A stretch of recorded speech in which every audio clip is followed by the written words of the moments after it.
Bismillahirrahmanirrahim. Alhamdulillahirabbil alamin. Allahumma shalli wa sallim wa barik ala sayyidina Muhammad wa ala alihi wa sahbihi ajmain. Banyak yang melihat, banyak yang bertanya-tanya bahwa selama ini kejujuran mulai meredup dalam kehidupan kita sebagai masyarakat, sebagai bangsa. Kejujuran mulai tersingkir dari pergaulan kita sehari-hari. Orang seolah-olah dipaksa berlomba untuk meyakinkan kebenaran ungkapan Jawa, jujur ajur. Jujur hancur. Siapa yang jujur akan celaka diri. Setidaknya nilai-nilai di masyarakat kita mengarah begitu. Orang yang jujur justru bisa dikriminalisasi. Istilah sekarang yang modern dikriminalisasi. Hancur. Seolah-olah demikian. Itu ungkapan jujur ajur itu salah kaprah. Karena itu mencelakakan. Kita menjadi percaya bahwa, loh, kalau begitu kita harus tidak jujur. Yang ada malah ungkapan kritik. Yang ini dikaitkan dengan Ronggo Warsito. Kritik tentang situasi sing curang garang, sing jujur kocur.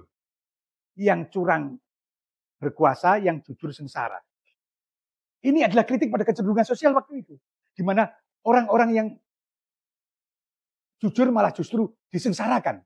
Karena sistemnya sistem yang tidak jujur. Ini kritik. Tapi itu dipercaya, kalau begitu jangan jujur. Padahal kejujuran itu jalan pertama untuk menemukan siapa kita. Jalan pertama untuk menemukan kesejatian diri.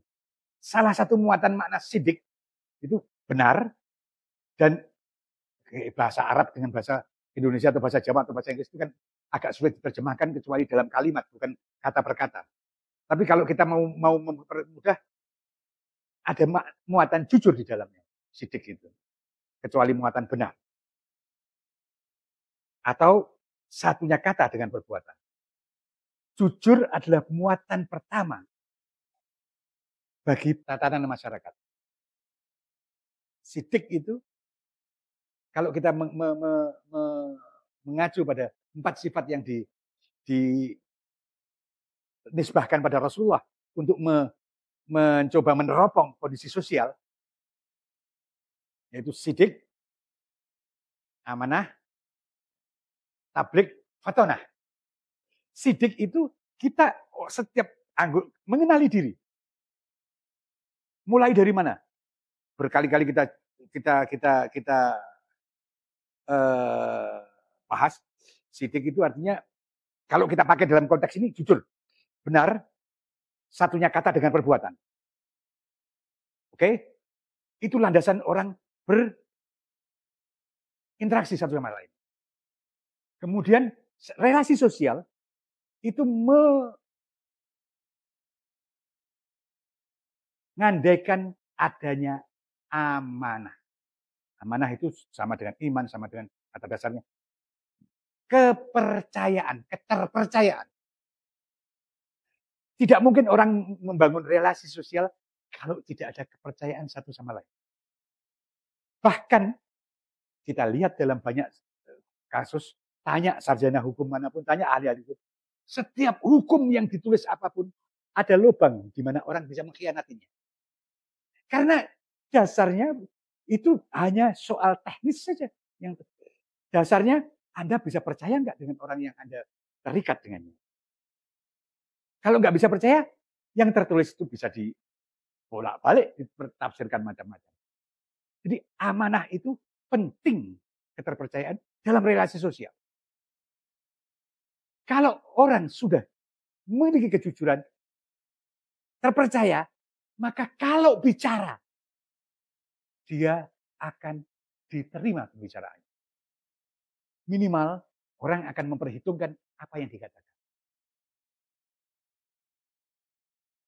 Nah, ini yang dalam masyarakat kita tidak teraplikasi dengan baik. Misalnya, kalau kita pakai dengan konstelasi pemerintahan misalnya. Kalau pemerintahan tidak menggambarkan satunya kata dengan perbuatan, jujur, sidik, maka kepercayaan rakyat akan rendah. Udah gatal dari pertama. Oke, ada satunya kan. Kemudian yang kedua, kalau itu tidak bisa dalam relasi sosial, tidak bisa terpercaya, maka batal semuanya. Buat undang-undang batal, buat apa? Buat peraturan menghimbau juga nggak akan bisa. Karena menghimbau itu butuh kepercayaan. Kalau nggak ada kepercayaan, nggak ada keterpercayaan dari publik, maka Anda himbau apapun tidak akan ada gunanya. Jadi ini tatanan yang bisa kita sidik amanah tabligh ini bisa kita aplikasikan sebenarnya sebagai tatanan sosial. Terutama bagi pemerintahan dan dalam konteks negara. Jadi orang-orangnya, pelakunya, itu harus orang-orang yang satunya kata dengan perbuatan. Kedua, terpercaya. Kalau terpercaya, maka omongannya akan diterima oleh masyarakat. Undang-undangnya akan ditaati oleh masyarakat. Karena dia amanah. Ketika tabligh akan diterima. Tapi ketika ini tercederai, maka istilah sekarang kepercayaan publik akan turun secara drastis. Itu yang sekarang hilang dari masyarakat kita dari bawah. Sidik itu sudah hilang dari bawah. Sehingga naik ke atas semakin tidak karuan.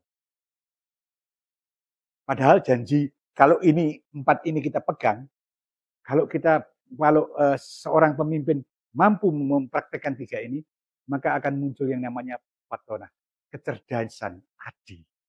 Sehingga dia mampu menghadapi krisis semacam apapun dengan cara yang cerdas dan cepat. Tapi kalau dia tidak punya ini, maka ini pun yang keempat pun tidak akan terrealisasi untuk dirinya. Mudah-mudahan ini bisa menjadi masukan untuk kita semua untuk mengukur kepemimpinan dari mulai sidiknya, satunya kata dengan perbuatan. Kedua, track recordnya keterpercayaan. 2 itu saja. Kalau 2 itu ya, nanti dia bisa dipercaya. Kalau kita milah pemimpin, 2 ini jadi ukuran awal. Wassalamualaikum warahmatullahi wabarakatuh.